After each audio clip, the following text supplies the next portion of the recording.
Samantala, patuloy ang pamamahagi ng Unified Package for Livelihoods, Industry, Food and Transport o Uplift Assistance ng Department of Social Welfare and Development Field Office 2 bilang tugon sa pangailangan ng mga residenteng apektado ng patuloy na pagtaas ng presyo ng mga pangunahing bilihin. Isinagawa ang pamamahagi noong August 13, 2026 sa bayan ng Dinapigay, Isabela na pinangunahan ni DSWD Field Office 2 Assistant Regional Director for Operations, Franco G. Lopez. Umabot sa 43 benepisyaryo ang nakatanggap ng tig 2,000 pesos na tulong pinansyal upang makatulong sa kanilang pang-araw-araw na gastusin at iba pang pangunahing pangangailangan. Ang uplift assistance ay bahagi ng assistance to individuals in crisis situations at ipinatutupad bilang tugon sa Executive Order No. 110 ni Pangulong Ferdinand Marcos Jr.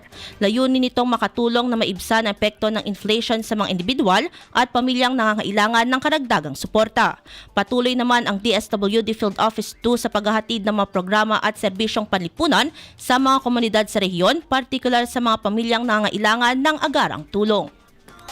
IFM News.